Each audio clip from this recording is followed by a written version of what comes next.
அபார கருணா சிந்தும் ஞானதம் சாந்த ரூபிணம் ஸ்ரீ சந்திரசேகர குரும் பிரணமாமி முதான்வகம். ஸ்ரீ குருபியோ நம. குருவே சரணம். கோபுரம் டிவி நேயர்களுக்கு பக்திபூர்வமான வணக்கங்கள். மகா பெரியவா அற்புதங்கள் தொடரில் தன் பக்தர்களின் நலன் மீது மகான் எந்த அளவுக்கு அக்கறை கொண்டிருக்கிறார், எவ்வளவு கவனத்தோடு தன் பக்தர்களை அவர் பார்த்து கொண்டிருக்கிறார் என்பதை நாம் பல எபிசோடில் பார்த்துருக்கோம். அதே வரிசையில் இன்று நாம் காணவிருக்கும் ஒரு அற்புதம் நமக்கு மிகச்சிறந்த உண்மைகளை உணர்த்தும் ஒரு அற்புதம்.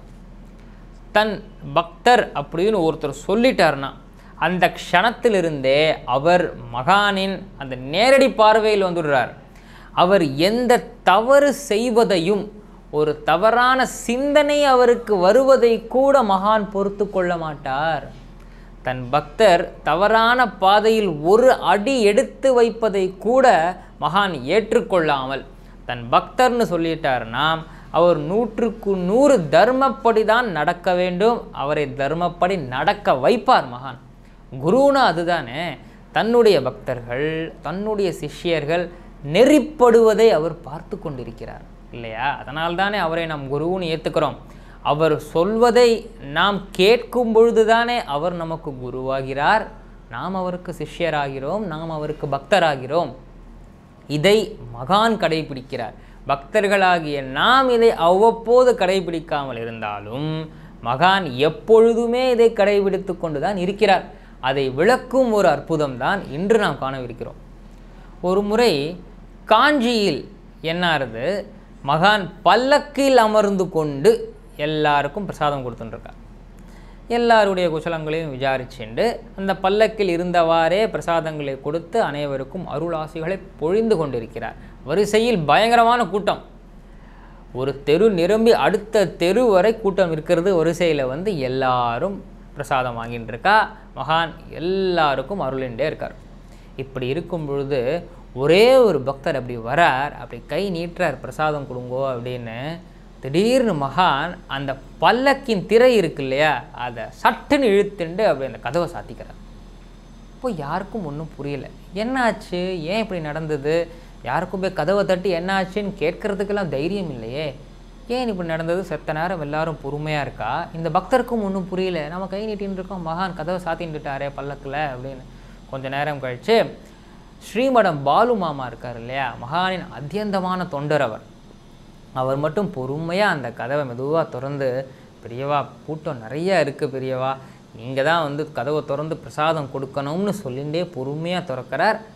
பெரியவாலும் அந்த கதவை அப்படி விளக்கிண்டு பார்த்தா மறுபடியும் அந்த பக்தர் கையை நீட்டின்னு இருக்கார். திருப்பி கோபம் வந்த பெரியவா அந்த திரையை இழுத்து மூடிட்டு கதவை டப்புன்னு சாத்திக்கிறார். இப்போது எல்லாருக்கும் தெரிஞ்சு போயிடுத்து மகான் கோபத்தில் இருக்கார், என்னமோ ஒன்று சரியா இல்லை அப்படின்னு தெரிஞ்சு போயிடுத்து. திரும்பி சத்த நாடி ஆறுது, கூட்டம் நின்றுண்டே இருக்குது அந்த இடத்தில், இன்னும் கதவு திறக்கப்படவில்லை. மறுபடியும் நம் பாலு மாமா பொறுமையாக கதவை திறந்து, பெரியவா ஏதோ சரியில்லை, ஏதோ தப்பு நடந்திருக்குன்னு உங்களுக்கு தெரியும், ஆனால் அது என்னன்னு எங்களுக்கு தெரியல பெரியவா, அதனால் யாரோ ஒருத்தர் பண்ண தப்புக்காக எல்லாரையும் நிற்க வைக்கிறது எப்படி பெரியவா சரியாகும், தயவு செஞ்சு கருணையோடு எல்லாருக்கும் பிரசாதம் கொடுங்கோ பெரியவான்னு பக்தியோடு இவர் வேண்ட திரும்பி கதவை சாத்தின்னுட்டார் மகான்.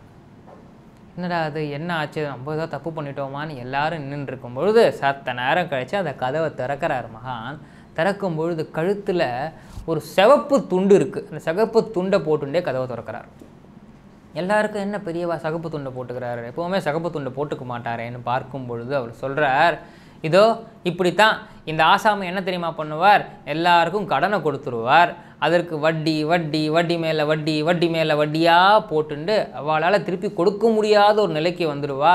உடனே இப்படித்தான் எல்லார் கழுத்துலையும் துண்டை போட்டுண்டு அதை போட்டு இழுத்து நீ காசு கொடுப்பையா இல்லையான்னு மிரட்டி மிரட்டி வாங்குறார். இதுதான் இவருக்கு வேலை, எல்லாரையும் துன்பப்படுத்துகிறார் இவர். அதனால தான் நான் கதவை பூட்டின்னு சொல்லி திருப்பி பூட்டின்னுட்டார். இப்போ தான் தெரியறது, இவர் வட்டிக்கு பணம் விட்டு எல்லாரையும் மிரட்டி மிரட்டி அந்த பணத்தை வசூல் செய்பவர் யார், அந்த முதலில் இருந்த பக்தர். அதனால்தான் மகான் கதவை பூட்டின்றாருங்கிறது. இந்த பக்தர் வட்டிக்கு கடன் கொடுத்து அதை வசூல் செய்கிறார் என்பதை மகானிடத்தில் யார் சொன்னது? இந்த பக்தர் எந்த ஊர்க்காரர் என்பதை மகானுக்கு யார் சொன்னது? இவர் முன்பின் வந்தவரா, மகானின் பக்தரா, எதுவுமே தெரியாது. ஆனால் மகானுக்கு அது எப்படி தெரிந்தது? தன் சன்னிதானத்திற்கு தன் முன் வருபவர்கள் யார், எந்த குலத்திலிருந்து வந்தவர்கள், இவர் முன்னோர்கள் யார், இவருடைய எண்ண ஓட்டங்கள் என்னென்ன என்பது வரை மகான் அறிந்து விடுவார். திரை போட்டு காண்பிப்பதை போல் அவருக்கு எல்லாமே தெரிஞ்சிடும் இல்லையா? அவரிடத்தில் மறைப்பதற்கு எதுவுமே கிடையாது. அவர் தான் அந்தர்யாமியாச்சே. இப்போ எல்லாருக்கும் தெரியறது ஏன் மகான் கோபமாக இருக்காருன்னு. அருகில் இருந்த தொண்டர் அப்படி கதவை மெதுவாக திறந்து திரையை விலக்கி, மன்னிக்கணும் பெரியவா, எல்லாருமே இந்த லோகத்தில் பெரியவாளை மாதிரி தர்மத்தை கடைப்பிடிச்சுண்டு வாழ்கிறதுங்கிறது கஷ்டம் தானே, அப்பப்போ தெரியாமல் அதை தப்பு பண்ணிடுறா, அதை பெரியவா தானே மன்னிச்சு ஏற்றுண்டு அவளை திருத்தணும், இப்படி பெரியவா கோச்சிக்கலாமா அப்படின்னு அந்த அத்தியந்தமான தொண்டர் கேட்டுக்கும் பொழுது அப்படி மகான் தன் கோபத்தை விலக்கிண்டு தன் பக்தர்களை திருத்துவது தானே மகானின் நோக்கம் இல்லையா? அவர்கள் துன்பப்படுவது மகானின் நோக்கம் இல்லையா? இப்போ கூனி குறுகி போய் நின்றுட்டார் அந்த பக்தர். இப்போ மகான் அந்த திரையை விளக்கிண்டு அந்த துண்டை எடுத்துகிட்டு சொல்கிறார், இங்கே பாரு, இனிமேல் இந்த வட்டிக்கு கொடுத்து இந்த கடன் வாங்கிறது கொடுக்கறது இதெல்லாம் விட்டுடு, அதெல்லாம் உனக்கு தேவையில்லை.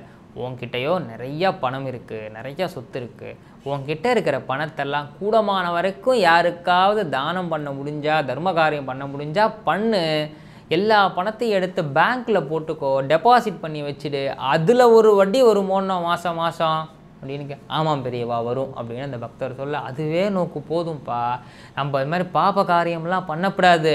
நம்ம பாப காரியம் பண்ணால் அது நமக்கே பின்னாடி பெரிய கர்மாவாக வளர்ந்து வந்து நம்மளையே பாதிக்கும்.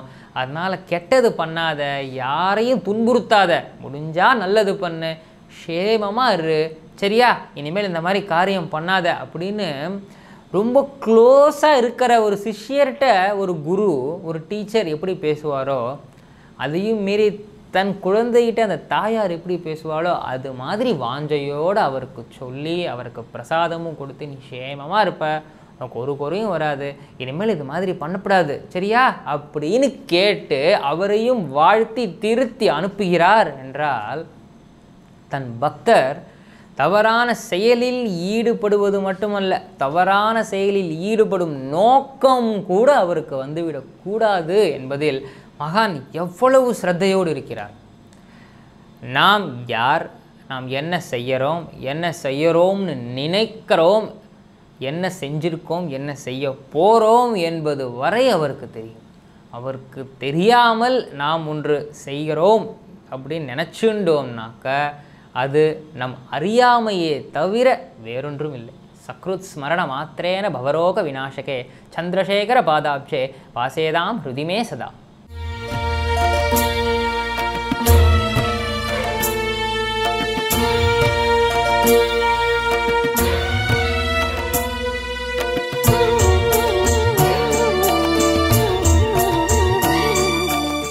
விதம் விதமான பக்தி நிகழ்ச்சிகளை உங்களுக்காக தந்து கொண்டிருக்கிறது உங்கள் கோபுரம் டிவி.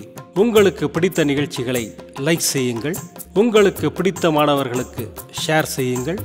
மேலும் சப்ஸ்கிரைப் செய்வதோடு மட்டுமல்லாது அருகில் இருக்கும் பெல் பட்டனை கிளிக் செய்து கோபுரம் டிவி நிகழ்ச்சிகளை உடனுக்குடன் தெரிந்து கொள்ளுங்கள்.